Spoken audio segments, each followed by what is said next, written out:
మెదక్ మాసాయిపేట దగ్గర జాతీయ రహదారిపై ఎంపీ డీకే అరుణ కూతుటిలో ప్రమాదం తప్పింది. ముందు వాహనం సడన్ గా బ్రేక్ వేయడంతో ఆ వాహనాన్ని డీకే అరుణ కారు ఢీకొట్టింది. ఈ ఘటనలో ఎంపీ కారు కుదుపునకు గురైంది. 2 వాహనాలు స్వల్పంగా డ్యామేజ్ అయ్యాయి. నిజామాబాద్ నుంచి హైదరాబాద్ వైపు వెళ్తున్న సమయంలో ఈ ప్రమాదం జరిగింది.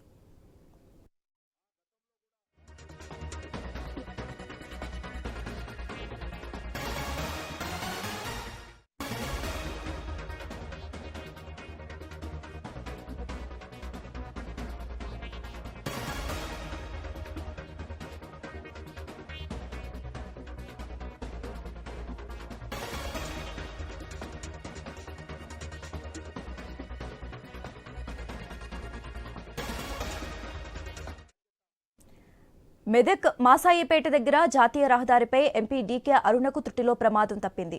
ముందు వాహనం సడన్ గా బ్రేక్ వేయడంతో ఆ వాహనాన్ని డీకే అరుణ కారు ఢీకొట్టింది.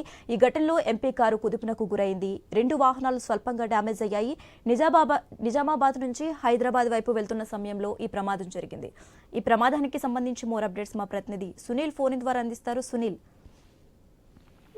మహబూబ్ నగర్ ఎంపీ డీకే అరుణకు రోడ్డు ప్రమాదం తప్పింది. ఎల్లారెడ్డిలో ఆమె ఈ రోజు ఎమ్మెల్సీ ఎన్నికల ప్రచారంలో పాల్గొంది. అక్కడ ప్రచారాన్ని ముగించుకొని తన వాహనంతో పాటు ఇటు కార్యకర్తల వాహనాలతో కలిసి కాన్వాయ్ గా బయలుదేరారు. మాసాయిపేట సమీపంలోకి రాగానే వాళ్ళ కాన్వాయ్ లో సడన్ గా ట్రాక్టర్ దూసుకొచ్చింది. ఆ క్రమంలో వెనుకనే ఉన్నటువంటి డీకే అరుణ వాహనం ఒకసారిగా సడన్ గా బ్రేక్ చేశారు. ఆ క్రమంలోనే ముందున్న వాహనం కావచ్చు, అదేవిధంగా డీకే అరుణ వాహనం ప్రయాణిస్తున్నటువంటి వాహనం 2 కూడా స్వల్పంగా డ్యామేజ్ అయ్యాయి. ఈ ప్రమాదంలో కారు కుత్తునకు గురైంది.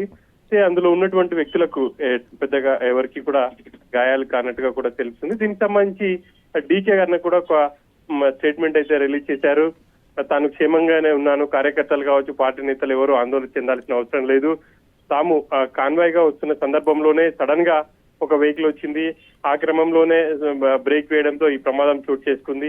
ఎవరికి ఎటువంటి గాయాలు కాలేదు అని చెప్పేసి కూడా ఆమె ఆ స్టేట్మెంట్ లో ప్రకటించారు. ఇక ఆమె తర్వాత అక్కడి నుంచి తన వాహనంలోనే హైదరాబాద్ వెళ్లారు. తానైతే క్షేమంగా ఉన్నాను, తనకు ఎటువంటి గాయాలు కాలేదు అని చెప్పేసి అయితే డీకే అన్న ప్రకటించారు. Okay, right. Thank you Sunil.